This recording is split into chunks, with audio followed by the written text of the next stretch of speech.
मनीष कश्यप जी का हमारे बहुत अच्छे मित्र हैं। मनीष कश्यप जी आपको पता लगाएंगे कि टूना पांडे से मनीष कश्यप की कितनी घनिष्ठता दोस्ती है, बहुत अच्छी दोस्ती हमारी है। लेकिन उसकी बात यहाँ पर करना और हंसुआ के ब्याह में खुरपी के गीत अच्छा लो हम देहाती में खिस्सा करते हैं। हम जिस कांड में आए हुए हैं यह बहुत दुखद बात है। बिहार से आए हो, पत्रकारों की बात जहाँ उठाने की हुई, आपने कहा कि देखिए माहौल को बिगाड़ देते हैं। पत्रकारों की बात आज नहीं उठा सकते, सरकार को माहौल बिगाड़ सकते हैं, इसीलिए उन्होंने एंट्री बंद की। हमने ये बात कहा, हमें नहीं लग रहा है कि पत्रकार माहौल बिगाड़ सकते हैं, हमने ये बात नहीं कहा। हमने कहा कि सरकार को लग रही होगी कि पत्रकार माहौल बिगाड़ सकते हैं, बड़े मुद्दे को उखाड़ सकते हैं, नेता को उत्तेजित कर सकते हैं, नेता कोई ऐसा आपत्तिजनक भाषण दे सकते हैं वहां पर। Divine college of pharmacy Ziradei Siwan best faculty, आधुनिक लैब, लाइब्रेरी, बेस्ट क्लासेज तथा हॉस्टल की सुविधा उपलब्ध। डी फॉर्म बी फॉर्म के नामांकन के लिए आज ही संपर्क कर। राष्ट्रपिता महात्मा गांधी की एक तरफ जहां उनकी जयंती की खुशियां मनाई जा रही थी, वहीं दूसरी तरफ उत्तर प्रदेश के एक ऐसे जिले में मातम पसरा हुआ था। ये वो मातम था जो आने वाले वक्त क्या कई वर्षों में इंसान इसे भूल नहीं सकता है। 6 लोगों की एक साथ निर्मम हत्या, और वो भी उत्तर प्रदेश के ऐसे जिले में जो कहीं ना कहीं वहाँ के वर्तमान मुख्यमंत्री जो योगी आदित्यनाथ हैं, उनके जो गृह क्षेत्र था उससे किलोमीटर की दूरी पे वो जिला देवरिया जिला। जी हाँ, आपको हम बताते चले तो देवरिया 2 अक्टूबर को खून से लाल हो गया था, और जिस तरीके से सनसनीखेज वहाँ से खबर आई उसने पूरे इंसानियत को शर्मसार कर दिया।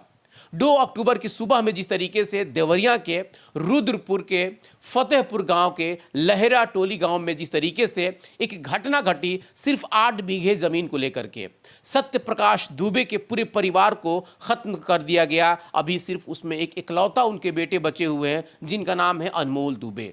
हालांकि 2-3 दिन पहले जिस तरीके से वहां उत्तर प्रदेश के पूर्व मुख्यमंत्री अखिलेश यादव प्रेमचंद यादव के परिवार से मिलने के लिए जिस अंदाज में जा रहे थे, और उसके बाद अब जिस तरीके से सत्य प्रकाश दुबे के परिवार यानी कि जो उनके इकलौते बेटे अब जो बचे हुए हैं उनसे मिलने के लिए अब जिन नेताओं का तांता लगा हुआ है, अब इसको देखा जाए तो कहीं ना कहीं अब ये एक बड़ा राजनीतिक रूप लेता जा रहा है। जातीय रंग तो इसमें दिया ही गया है, लेकिन साथ ही साथ अब इस पे राजनीतिक रोटी सेकने के लिए भी सभी नेता कमर कस चुके हैं। जिस तरीके से ये निर्मम हत्या की गई उसमें बताया जा रहा है कि लगभग 8 बीघे जमीन की बात थी, और प्रेमचंद जो यादव हैं वो सत्य प्रकाश दुबे के घर सुबह पहुंचे हुए थे। हालांकि ये घटना सभी को पता है, और जिस तरीके से इस घटना ने एक बार फिर से इंसानियत को शर्मसार किया है, सिर्फ जमीन को लेकर के लगभग 6 लोगों की निर्मम हत्या, जिसमें 2 परिवार यानी कि प्रेमचंद यादव जो है कि उनकी खुद मौत हो गई है, और उसके बाद सत्यप्रकाश दुबे की 3 बेटी और उनकी पत्नी तथा सत्यप्रकाश दुबे की इनकी यानी कि 5 लोगों की हत्या, और उसके बाद प्रेमचंद यादव की भी हत्या हुई थी। हालांकि उनकी हत्या से अब धीरे धीरे कुछ पर्दा निकल रहा है, पर्दाफाश हो रहा है, कई ऐसे सनसनीखेज सामने आ रहा है। लेकिन इसी बीच जिस तरीके से नेताओं का दौरा चल रहा है, इस दौरा में सिवान के भारतीय जनता पार्टी के पूर्व MLC रहे टुन्ना जी पांडे आज उनके परिवार से मिलने के लिए पहुंचे। हालांकि उनके परिवार में अनमोल दुबे के अलावा अब कोई नहीं बचा है। अनमोल दुबे जो कि एक इकलौता बचे हुए हैं, वो भी इसलिए क्योंकि वो उसी दिन यानी कि उस रात किसी जगह पूजा कराने के लिए गए थे, तो वो भाग्य से उनकी जान बच गई। जब टुन्ना जी पांडे वहां पहुंचे उसके बाद वहां की चीख पुकार और उनकी चित्कार को देखकर इनका भी मन पसीज गया। हालांकि बताया जा रहा है कि जिस तरीके से श्राद्ध क्रम था, और उस श्राद्ध क्रम में टुन्ना जी पांडे वहां पहुंचे, और उसके बाद अनमोल दुबे से मिलकर के ढाढ़स भी बंधाया उन्होंने, और उसके बाद उन्होंने कहा कि आपकी पढ़ाई के लिए जो कुछ भी बन पड़ेगा मैं अपने स्तर से करूंगा। ये बातें सुनकर के अनमोल काफ़ी ढबढबा गए। उनके साथ जो लोग भी थे सभी ने इनके इस बात को लेकर के काफ़ी सराहना की। हालांकि जिस तरह से टुन्ना जी पांडे के बारे में कहा जाता है, वो कहीं ना कहीं बिहार में तो ज़्यादा एक्टिव रहते ही हैं, लेकिन उनका ये उत्तर प्रदेश के रुद्रपुर में दौरा एक तरह से देखा जाए तो राजनीतिक तो है ही, लेकिन सामाजिक स्तर पर भी लोग इसको सराह रहे हैं। टुन्ना जी पांडे वहाँ पहुँचने के बाद उनके परिवार में जो इकलौता बचे हुए हैं अनमोल पांडे, उनसे उन्होंने बात किया, कई पहलुओं पर उन्होंने बात करने की कोशिश की, और उसके बाद अगल बगल के लोग से भी उन्होंने समझा।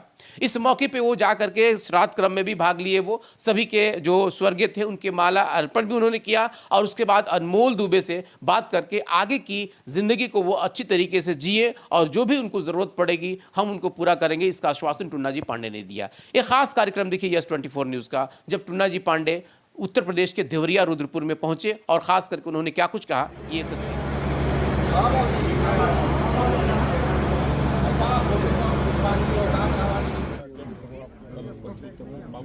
अभी काम के साथ सब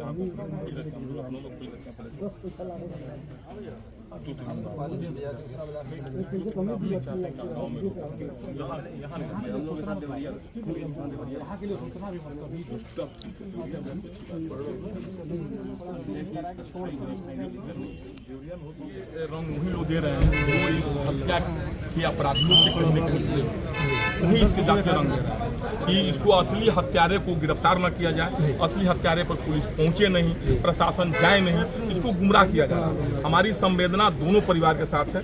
प्रेमचंद जी की हत्या हुई वो बहुत गलत हुआ, उनका भी हत्या हुआ तो उसकी हम निंदा करते हैं। उसके एवज में इनके परिवार के 5 आदमी को मारा गया, इसकी भी भर्त्सना करते हैं। लेकिन जो प्रेमचंद जी की हत्या हुई कहीं न कहीं उनके लोगों द्वारा जो अपराधी उनके साथ एक आए हुए थे, जो भी व्यक्ति हों जिसने प्रेमचंद की हत्या की, और उन्होंने ही इसका रिमर फैलाया कि प्रेमचंद जी की हत्या हो गई। उसके बाद और उग्र को लोगों को बुला करके इस ब्राह्मण परिवार की हत्या कराया। मेन षड्यंत्रकर्ता इसमें कौन है, इसके लिए आप सीबीआई जांच कराइए, सीआईडी जांच कराइए। इसको जातीय रंग देना उचित नहीं है, इसलिए कि उसमें हर वर्ग के लोग हैं। अपराधी में ब्राह्मण वर्ग के भी लोग का नाम FIR में है, तो आप जातीय रंग कैसे दे सकते हैं? इसलिए देखिए बता रहे हैं, देखिए वो तो उनकी अपनी सोच है भाई। आज हम यहाँ आए हुए थे, वो हो सकता है अब इनके ब्रह्मभोज पर हम आए हुए थे, वो उनके ब्रह्मभोज पर है, क्योंकि उनको तो राजनीति सीखना है ना, जातीय रंग तो उनको देना है ना। उत्तर प्रदेश की सत्ता में आने की उनकी महत्वाकांक्षा होगी ना, तो कुछ तो करेंगे। लेकिन वहीं पे देखा जा रहा है कि उत्तर प्रदेश में देखिए सरकार से यही मांग है कि इसका उच्च स्तरीय जांच हो कि इसमें आखिर षड्यंत्रकर्ता कौन व्यक्ति है, कौन आदमी जातीय रंग इसका दे रहे हैं, और जो अपराधी हैं वो बख्शे न जाए, उनको फांसी दिया जाए, उनको गिरफ्तार किया जाए, फांसी दिया जाए। इनके परिवार जो है पंडित जी का, दुबे जी का, इनके परिवार में 2 बच्चे बचे हुए हैं, कम से कम इनकी सुरक्षा किया जाए। इनकी जान माल की रक्षा करना सरकार का दायित्व बनता है, और हमें विश्वास भी है सरकार को कि सरकार रक्षा करे। जहाँ संवेदना है, प्रेमचंद की हत्या नहीं होनी चाहिए और ब्राह्मण परिवार की हत्या नहीं होनी चाहिए। दोनों तरफ जो हत्या हुई है, ये हत्या कराने वाला है कौन, मेन उसके ऊपर जाना है। और जो लोग इसके ऊपर नहीं जा रहे हैं ना, जो जातीय रंग फैला रहे हैं, जातीय रंग दे रहे हैं, द्वेष दे रहे हैं, इसका मतलब कि कहीं न कहीं वो अपराधियों से मिले हुए हैं। वो चाह नहीं रहे कि असली अपराधी पकड़ा जाए। लेकिन बुलडोजर चलना कितना सही है? एकदम बिल्कुल, अपराधियों को बुलडोजर चलना चाहिए। हम तो अपराधी पर कह रहे हैं कि अपराधी पर बुलडोजर चलना चाहिए, वो चाहे किसी वर्ग से हो। हम ये नहीं कह रहे कि एक वर्ग पर बुलडोजर चलना चाहिए, किसी एक वर्ग पर नहीं कह रहे हैं। अपराधी किसी जात का नहीं होता है, किसी वर्ग का नहीं होता है, किसी धर्म का नहीं होता है, तो आप अपराधी को बुलडोजर चलना चाहिए, वो चाहे ब्राह्मण हो चाहे कोई और जात हो। लेकिन देखा जा रहा है आज प्रशासन के द्वारा मीडिया को एंट्री बंद कर दिया गया था। देखिए शांति बहाल करने के लिए प्रशासन को लग रहा होगा कि मीडिया के जाने से हो सकता है, और होता भी है। मीडिया बंधु जो गड़े मुद्दे भी उखाड़ देते हैं, हो सकता है आक्रोश में कुछ भावना भड़क जाए, मीडिया कुछ पूछे, कुछ नेता लोग उत्तेजित भाषण दे दें, पब्लिक कुछ उत्तेजित हो जाए। मनीष कश्यप जी का, वो हमारे बहुत अच्छे मित्र हैं मनीष कश्यप जी, आपको पता लगाएंगे कि पूना पांडे से मनीष कश्यप की कितनी घनिष्ठता दोस्ती है, बहुत अच्छी दोस्ती हमारी है। लेकिन उसकी बात यहाँ पर करना, और हंसुआ के बिया में खुरपी के गीत, अच्छा लो हम देहाती में खिस्सा करते हैं। हम जिस कांड में आए हुए हैं यह बहुत दुखद बात है। अब बिहार से आए हो, पत्रकारों की बात जहाँ उठाने की हुई, आपने कहा कि देखिए माहौल को बिगाड़ देते हैं। पत्रकारों की बात आज नहीं उठा सकते, सरकार को लग रही होगी ना कि पत्रकार माहौल बिगाड़ सकते हैं, इसीलिए उन्होंने एंट्री बंद की। हमने ये बात कहा, हमें नहीं लग रहा कि पत्रकार माहौल बिगाड़ सकते हैं, हमने ये बात नहीं कहा। हमने कहा कि सरकार को लग रही होगी कि पत्रकार माहौल बिगाड़ सकते हैं, बड़े मुद्दे को उखाड़ सकते हैं, नेता को उत्तेजित कर सकते हैं, नेता कोई ऐसा आपत्तिजनक भाषण दे सकते हैं वहां पर जिसके चलते जनता आक्रोशित